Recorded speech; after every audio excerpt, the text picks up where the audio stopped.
सभी साथियों को राधे राधे राम राम। तो साथियों, आज हम चर्चा कर रहेंगे स्वरों पर ही।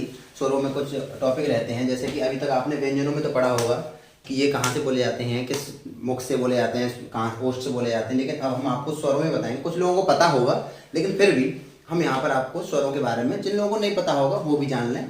और यहाँ से क्वेश्चन बनते हैं साथियों, इस वजह से हम आपको इस चीज़ के बारे में बताएंगे। तो हमारा टॉपिक चल रहा है स्वर। तो साथियों, स्वर में एक आता है हमारा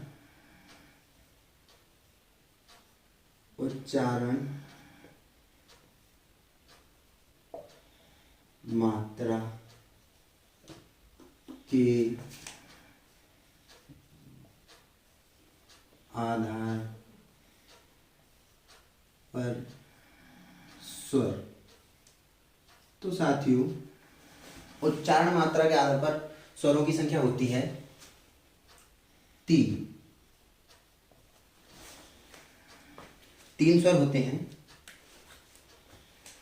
नंबर एक आता है हमारा साथियों लघु स्वर या एकमात्रिक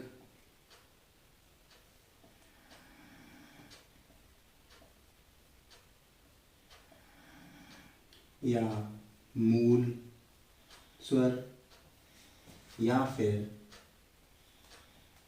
ह्रस्व स्वर। इसमें होते हैं साथियों हमारे अ, लघु अ, ई, उ और री। साथियों, ये हो जाते हैं हमारे लघु स्वर, एकमात्रिक स्वर या मूल स्वर या ह्रस्व स्वर। वहीं दूसरा पॉइंट है साथियों हमारा दीर्घ स्वर। दीर्घ स्वर, संधि स्वर भी बोलते हैं ना साथियों, संधि स्वर। तीसरा है साथियों इसमें द्विमात्रिक स्वर भी बोलते हैं ना, द्विमात्रिक स्वर।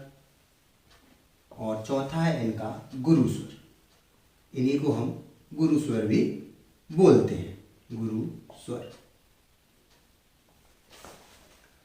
तो साथियों, होता क्या है इसमें भी कि ये हमारे इसमें आते हैं हमारे दीर्घ आ,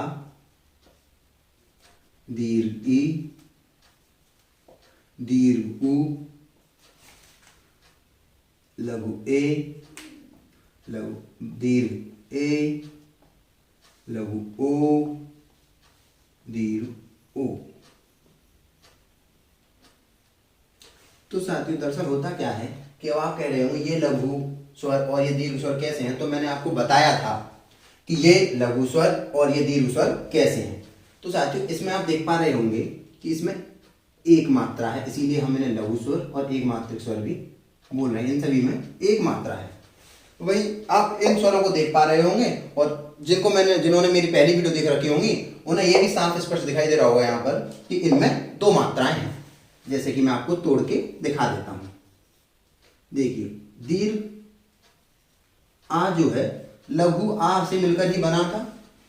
ऐसे ही आपका दीर्घ ई भी लघु ई से मिलकर बना था। वहीं दीर्घ उ भी लघु उ से मिलकर बना था।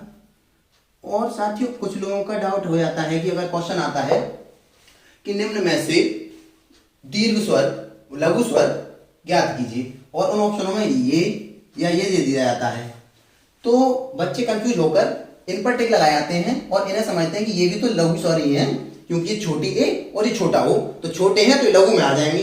लेकिन दरअसल साथियों ऐसा नहीं है। जैसा कि मैंने आपको पहली वीडियो में बताया था कि ए जो है आपकी लघु अ प्लस लघु ई से मिलकर बनी होती है।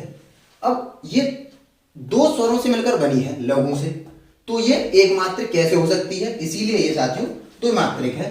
एक और एक यानी 2, एक और एक यानी कि 2, इसीलिए ये सब 2 मात्रिक हैं। साथियों, ये वैसे तो छंद में पढ़ाए जाते हैं, लेकिन फिर भी मैं आपको यहां पर बता रहा हूं। ऐसे ही आपका ये अ प्लस लघु उ मिलकर बनेगा ओ, और ऐसे ही आपका ये अ प्लस ओ मिलकर बनेगा ये साथियों। ऐसे ही आपका दीर्घ ए भी बनेगा अ प्लस ए मिलकर बनेगा साथियों ये। तो जैसा कि मैंने बताया ना कि ये हमारे लघु स्वर हुए और ये हमारे दीर्घ स्वर हुए। नोट जिसे नोट करना हो नोट कर ले, और जिसे स्क्रीनशॉट लेना हो वो साथ ही स्क्रीनशॉट ले ले मेरा। और अब हम बताएंगे इसकी तीसरी कंडीशन, जिसे बोलते हैं हम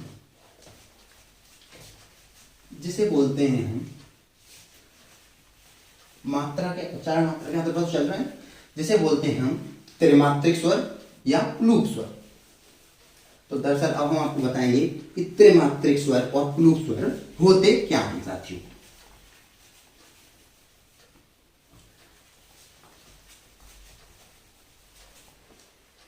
उच्चारण मात्रा के आधार पर तो चल ही रहे हैं, उच्चारण मात्रा के आधार पर। अब आएगा हमारा तीसरा प्लूप या त्रिमात्रिक स्वर। तो साथियों ये हमारे होते हैं, जैसे कि कोई शब्द होता है हमारा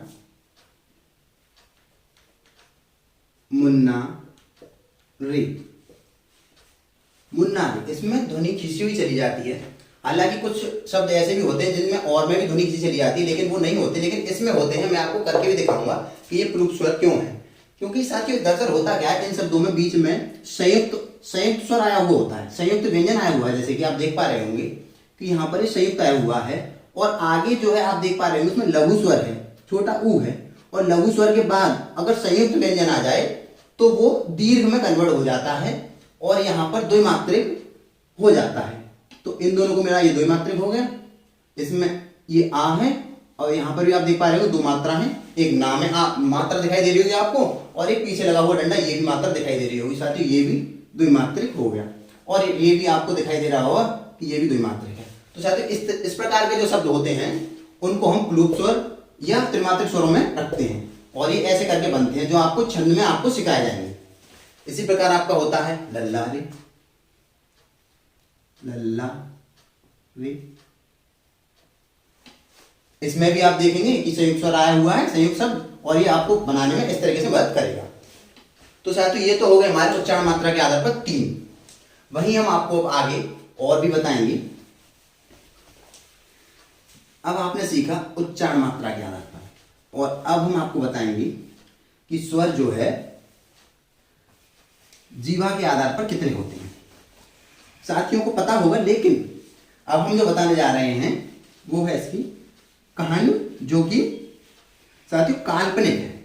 लेकिन ध्यान से सुनिएगा, क्योंकि हम आपको यही चाहेंगे कि आपको नोट ना करना पड़े, क्योंकि लिखा हुआ तो आपके पास काफी पड़ा है। और हमने जैसा कि आपको स्टार्टिंग में ही बताया था कि हिंदी एक दर्शन है, और आप हमारे साथ हिंदी के दर्शन कीजिएगा, तो वही दर्शन हम आपको यहाँ कराने वाले हैं।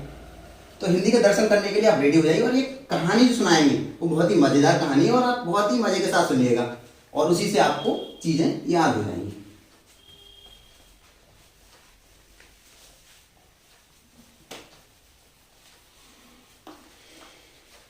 अब हम आपको बताएंगे जीवा के आधार पर स्वर कितने होते हैं और कैसे डिफाइन करेंगे, वो आप देखिए, आपको बहुत ही मजा आएगा। आज आपको ये कहानी सुन के, आपने ये कहानी कहीं यूट्यूब पर नहीं सुनी होगी, और ये कहानी अब हम सुनाने जा रहे हैं।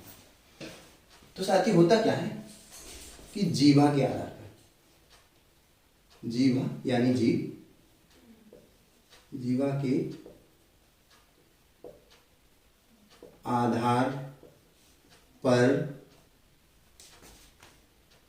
स्वर, ये भी साथियों 3 प्रकार के होते हैं। तो साथियों इसके ऊपर एक बहुत ही इंटरेस्टिंग कहानी है जो मैं आपको सुनाने वाला हूं।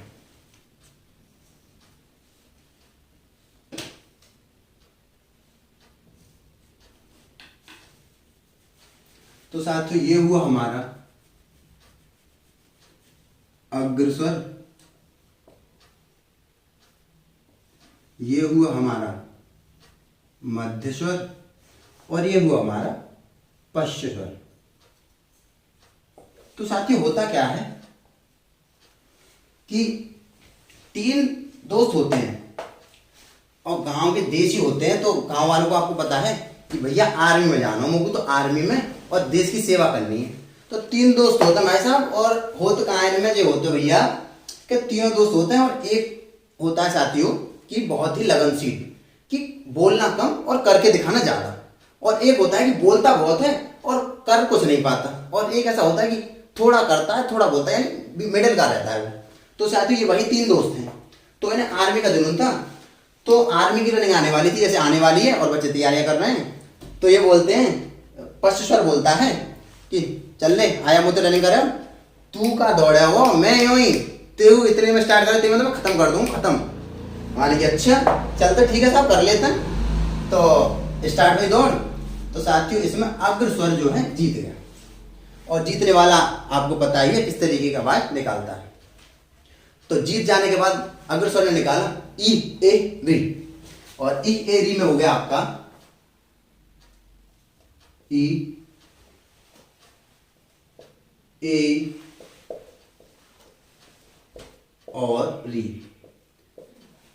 साथियों ध्यान से सुनिएगा, ये कहानी थी काल्पनिक, और इसमें से मैंने आपको अग्र स्वर में ये 5 आपके अग्र स्वर हो गए, और मध्य स्वर जो थोड़ा सा रहता होगा करता थोड़ा सा रहेगा, तो ये हो गया आपका मध्य स्वर। और पश्च स्वर वाला उफ उह आ उ उ उ और आ। थोड़ा सा ही रहेगा, पत्थर आएगा बीच में नहीं जे तो कछु ना है, या तो पहले 4:40 की 4:20 में कर दे तो या दौड़। तो साथियों इस तरीके की ये कहानी थी जिससे मैंने समझाने की कोशिश की आपको, और अब आपको यहाँ पर तीनों स्वर जीवा के आधार पर मिल गए होंगे, अग्र स्वर, मध्य स्वर और पश्च स्वर। तो साथियों ये थी हमारी एक काल्पनिक कहानी थी, जिसके आधार पर मैंने आपको कहानी इसलिए बनाई है साथियों ताकि आपको ये हिंदी याद रहे, क्योंकि मैंने जैसे ही आपको कहा था स्टार्टिंग में कि ये जो हिंदी है ये इसके हम आपको दर्शन कराएंगे साथियों, क्योंकि हिंदी एक सब्जेक्ट नहीं है, इसीलिए इसे हम आपके दर्शन कराए जा रहे हैं। तो साथियों जिसे नोट करना हो वो नोट कर ले, और स्क्रीनशॉट लेना हो वो स्क्रीनशॉट ले ले, और कहानी को ध्यान से, कहानी इसीलिए बनाई गई साथियों क्योंकि इससे आपको ये चीजें याद रहें, दिमाग में ही आपको इसकी इमेज बन जाएगी, और आपको कोई भी ज्यादा चीजें सोचनी नहीं।